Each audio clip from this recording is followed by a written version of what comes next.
Bonjour aux élèves de Terminal ES2, Monsieur Colpin, pour un cours en vidéo visant à remplacer celui que j'avais prévu pour lundi.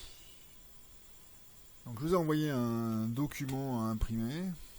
Donc si vous ne l'avez pas encore fait, vous mettez la vidéo sur pause, vous l'imprimez et vous y revenez.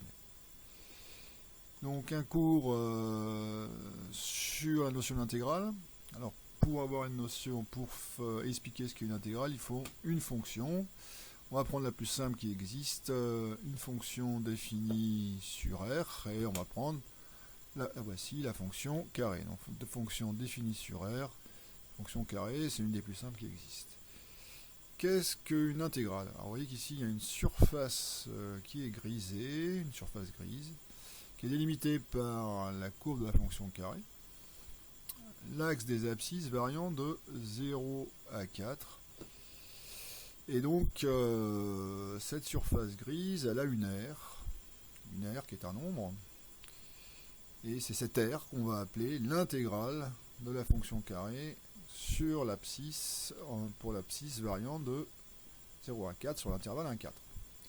Donc on va compléter ici tout ça sur votre document. Fonction carré, c'est déjà écrit sur le document, c'est délimité par aussi l'axe des abscisses, la droite d'équation x égale 4, elle est ici, et la droite d'équation x égale 0, elle est ici. Donc, par définition, ce que je viens d'expliquer, l'aire de cette surface est appelée l'intégrale de la fonction carré. Il faut préciser l'intervalle sur l'intervalle 0,4. Le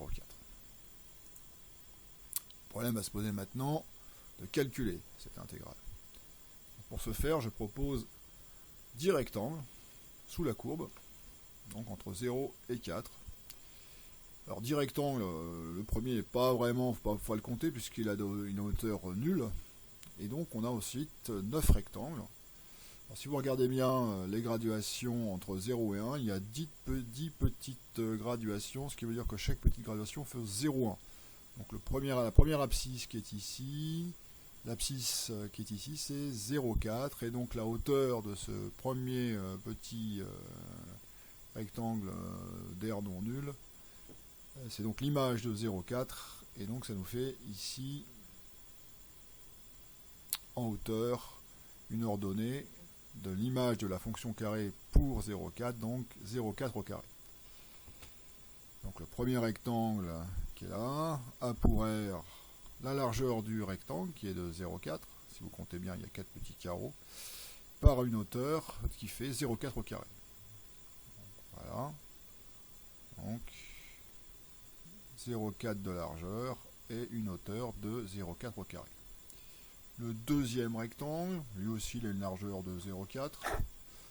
Par contre, l'image de l'abscisse, c'est l'abscisse qui est ici, et l'abscisse qui est ici, c'est 0,8. Donc cette hauteur, c'est 0,8 au carré, fois donc la largeur de 0,4. Donc 0,4 fois 0,8 au carré, ainsi de suite. Donc je vous demande de mettre cette vidéo sur pause, de finir le calcul par vous-même, et ensuite de revenir et de vérifier votre résultat. Voilà, je vous laisse la mettre sur pause. Donc on y retourne. Donc on fait tous les rectangles qui composent l'escalier. Et au final, on trouve 18,24 d'unité d'air. Donc c'est une première approximation de notre intégrale. Elle n'est pas très fine, vous voyez que il manque plein de petits triangles, on va dire presque c'est des triangles, enfin c'est une courbe, ici c'est une courbe, et il manque tous ces espaces, et donc là on est loin d'avoir une grande précision. Donc l'aire totale de l'escalier formé par ces rectangles est une approximation par défaut, parce qu'il manque de l'air en fait ici, vous voyez qu'il y a des manques, donc on est en dessous de ce qu'on cherchait. Alors, pour aller avoir plus de précision, on va prendre 100 rectangles. Mais 100 rectangles, si on doit le faire à la main, comme on vient de le faire précédemment, ça va prendre du temps. Donc, on va utiliser GeoGebra qui va nous faire le calcul, il va additionner tous ces petits rectangles qui sont là. Il y en a 100, enfin, le premier de hauteur nulle, donc on va dire 99. Et donc, c'est GeoGebra qui va nous permettre de faire ça sans trop se fatiguer. Donc, je l'ouvre. Voilà, donc nous retrouvons notre 18,24, donc c'est coupé en 10 rectangles, le premier étant de hauteur nulle, et je vais en faire 100, et vous allez observer, là c'est la somme donc des rectangles qui sont là, vous allez observer ce qui se passe, donc j'augmente le nombre de rectangles, voilà, l'air augmente, c'est normal, hein, il y a de moins en moins de vide ici, et allez on va aller jusqu'à 100 pour trouver 21,01. Merci GeoGebra. Non, on va le garder comme ça. Donc à l'aide de GeoGebra, on trouve l'approximation de l'intégrale d'environ 21,01 unités d'air. Avec 2000 rectangles, le premier étant de hauteur nulle, en faisant des calculs avec GeoGebra, j'ai dit qu'on ne va pas faire de représentation graphique, je n'en ai pas mis dans le document, parce que vous allez voir, les rectangles vont être tellement fins qu'on ne va plus les voir. Donc GeoGebra, cette fois-ci, donc on repart de 100 avec 21,01 et on va aller jusqu'à 2000. Vous allez voir, donc, ils sont de plus en plus fins, tellement fins qu'on ne voit plus rien, tout est bleu. L'air continue à grimper, plus trop d'ailleurs. Ah si, 32. Donc voilà, avec 2000 rectangles, on arrive à ce résultat et une aire d'environ 21,32 UA, unité d'air.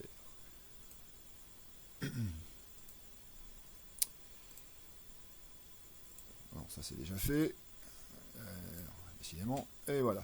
Donc on remarque qu'ils sont tellement fins qu'on ne peut plus les distinguer, et que la surface dont on cherche l'air semble coloriée de manière uniforme à 21,32 unités d'air. Notion de primitive de la fonction carré f de x égale x au carré. Alors on appelle f, la fonction définie sur R, par grand F de x, enfin oui, grand F, c'est pas petit f, hein, ici petit f c'est x au carré, et grand F. Grand F de x égale x au cube sur 3. On vous demande de déterminer la dérivée de cette fonction, donc on l'appelle f'. Alors la dérivée de la fonction, donc le cube devient fois 3, le divisé par 3 reste là, la puissance diminue de 1, donc ça donne 3 fois x au carré sur 3, mais le 3 multiplié et le 3 divisé qui sont là, bien sûr, se simplifient, et ça nous donne tout simplement x au carré. Que remarquez-vous? Bon, on voit rapidement que ce qu'on a dérivé, c'est finalement la fonction au carré, hein. Donc c'est notre fonction au carré. Voilà, x au carré c'est ici, notre fonction f est là. Donc on dit que dans ce cas-là, grand F est une primitive, c'est une nouvelle notion qu'on aborde aujourd'hui, est une primitive de la fonction f, qui est la fonction carré. Donc la fonction f a pour la fonction petit f au carré a pour primitive la fonction grand F, qui est x au cube sur 3, ça veut dire que si on dérive grand F, on retombe sur f, sur petit f. Et maintenant on va calculer ceci, c'est-à-dire l'image par la primitive de petit f, donc grand F de 4, l'image de 4, et moins l'image de 0 par la primitive de petit f. Que remarquez-vous, on va le voir dans un instant. Donc on remplace par 4, ici le x au carré, le x est remplacé par 4, donc 4x au cube sur 3, hein, puisqu'on prend la primitive, moins l'image, mais de 0 cette fois-ci, l'image de grand F. Hein. On fait le calcul, ça fait 64 sur 3, et on trouve 21,33. Que remarquez-vous? Qu'on a fait l'approximation avec 2000 rectangles, nous on avait trouvé 21,32, vous voyez que on est très proche. Donc on va généraliser tout ça, généralisation règle. Bon, une fonction f définie et continue sur l'intervalle AB, attention, A est plus petit que B, hein, forcément, et grand F une primitive de f, on doit retenir essentiellement deux choses. Voilà. Vous pouvez même, c'est dans le document, mais je ne l'ai pas encadré, vous pouvez rajouter un cadre rouge autour, c'est vraiment à prendre par cœur. Donc, première chose à retenir, l'intégrale de f sur le segment AB est représentée géométriquement par l'aire de la surface grise ci-contre. Vous avez donc une surface grise qui est délimitée par une courbe. Alors là, c'est pas forcément la fonction carré, hein, c'est une règle générale. Donc, une courbe. Délimitée ici sur les abscisses entre A et B, on a une surface grise, et l'aire de cette surface grise, c'est géométriquement parlant, l'intégrale de la fonction f de x sur l'intervalle AB. Et donc cette intégrale se calcule, deuxième chose à savoir par cœur, attention ça tourne un peu, f de b moins f de a, attention b est plus grand que a. Je rajoute un exemple qui n'était pas dans le document pour que vous compreniez mieux.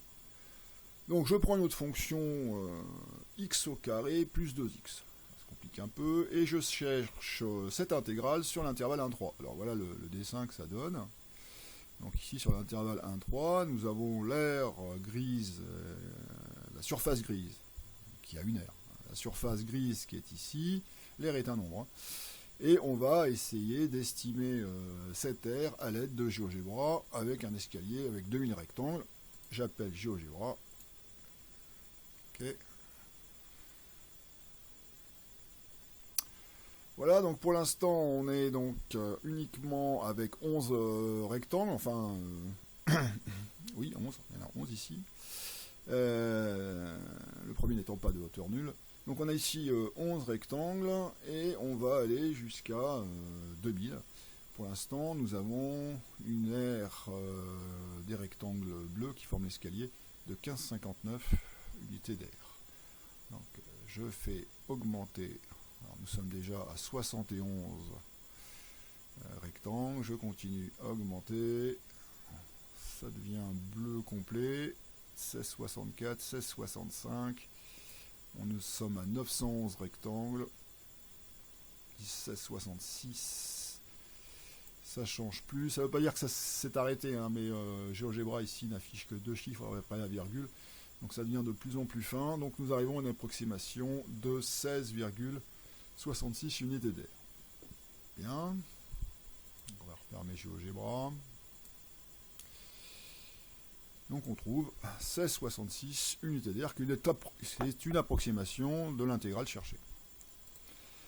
Maintenant on va essayer d'appliquer les résultats du cours, hein, le résultat du cours. Donc il nous faut une fonction f qui soit une primitive de petit f. Donc on sait que la fonction définie par x au cube sur 3 et la fonction définie, la dérivée de la fonction x au cube sur 3 et la fonction définie par x au carré. D'accord, donc si je dérive ça, ça fait x au carré. Hein. La fonction dérivée de la fonction carré, c'est 2x, ça tout le monde le sait. Et donc la fonction f définie par x au cube sur 3 plus x au carré a pour dérivée, vous mettez la vidéo sur pause, ou je vous laisse 30 secondes, vous voyez bien ce à quoi ça peut être égal.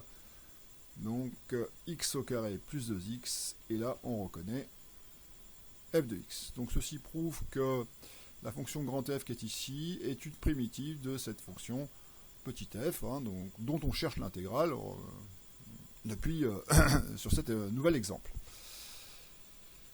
Autrement dit, grand F est une primitive de petit f. Alors maintenant, on revient au résultat du cours, donc on fait l'image de la primitive de la plus grande borne moins l'image de la primitive de la plus petite borne. Est-ce qu'on va retrouver notre résultat précédent, à savoir 16,66. Alors, on fait le calcul, on remplace donc par 3, puis on fait une soustraction en remplaçant par 1, donc là on remplace x au cube par 3, donc la primitive est là 1, en x au cube on le remplace par le x on le remplace par 3, le x au carré, le x on remplace par 3, moins attention aux parenthèses parce que sinon vous ne faites que la soustraction de cette partie-ci, donc il faut faire le total hein, ici, donc on met les parenthèses. Et donc faites le calcul, vous mettez sur pause, je vous laisse quelques instants. Alors, on y retourne. Et 50 tiers, et si vous prenez votre calculette, une approximation de 50 tiers décimales, c'est 16,666666, et ça ne s'arrête jamais. Donc voilà pour cette introduction aux intégrales. Donc il faut retenir deux choses hein, sur les intégrales, c'est que premièrement, l'intégrale, géométriquement, c'est une aire délimitée entre l'axe des abscisses et une courbe. L'axe des abscisses, une courbe. c'est un morceau des abscisses et une courbe, et que ça se calcule l'intégrale, mais pour cela il faut connaître une primitive de la fonction. Et quand on connaît la primitive de la fonction, donc l'intégrale c'est l'image de la grande borne par la primitive, moins l'image de la petite borne par la primitive, on fait la soustraction des deux, et ça vous donne l'intégrale, c'est-à-dire l'air qu'il y a exactement sous la courbe. Je vous remercie, je vous enverrai d'autres documents si la situation perdure, j'espère qu'on se verra très bientôt. Au revoir.